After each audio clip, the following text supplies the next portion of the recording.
Located 80 miles west of San Antonio lies the quiet community of Uvalde, Texas. In May of 2022, it gained national attention for the worst of reasons. Tragic news out of Uvalde, Texas today. As a lone gunman 18-year-old Salvador Ramos, a former student of Robb Elementary School, fatally shot 19 students and 2 teachers, injuring 17 more after shooting and wounding his grandmother earlier that morning. The agonizing standoff lasted more than an hour before he was fatally shot, but the damage had been done, and the small town of 15,000 residents were left to pick up the pieces.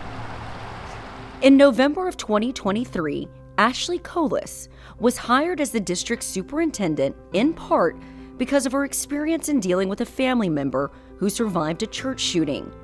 I know what it's like to rebuild after your sense of safety and security in your own home, your own church, your own school is stripped away from you.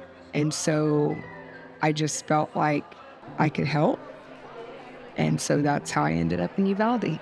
Her work in restoring faith and trust in the school system has been praised by many and culminated earlier this year when the Holdsworth Center honored her as one of the top educational leaders in the state of Texas at its Champions of Hope Gala.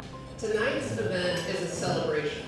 Ashley is a 2025 graduate of the Superintendent Leadership Program at Holdsworth Center, and she credits them with giving her the skills and support to lead with compassion and transparency and guide the Uvalde community through the difficult days ahead. There are many alumni who are amazing champions of hope, but Ashley stands head and shoulders above by taking on the leadership role in a really difficult situation of serving the community of Uvalde CISD, and her commitment to leadership and serving the students, not only in their education experience, of course, building a great education program for them, but serving the entire community through the food pantry activities, through a health clinic in the community, and really showing up to support that community in a great time of need. Everyone wants to help, right? And we all help in the way that we can after a tragedy. And so it just so happened that the way that I could help was to offer leadership. And it worked out for me with the board. We got along well, and they named me superintendent. And honestly, it's just what I could do to help. And I know lots of people who are there helping and work really hard at it every single day. Ashley is hands-on, dedicating her life to a community and students that collectively wondered if things could ever be the same again. I got to Uvalde about 1.5 years after the tragedy happened, and the community was still very divided. And so I knew that we had to start immediately building trust with the community and building bridges with other entities. That was my number one priority, creating an environment where we could collaborate, where we could work together to help build a sense of trust in the community with the school district.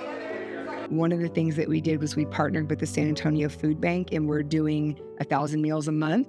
So that's in 2 separate distributions every single month. And I'm proud to say that 1.5 years into my superintendency, we have parents of one of our victims who come and volunteer and bring their other 2 children at our food distributions. And so it's had such a healing effect to do things in the community for the community from the school district. That has been a really big push for me and for the team that I work with, is to really see how we can serve best the community of Uvalde.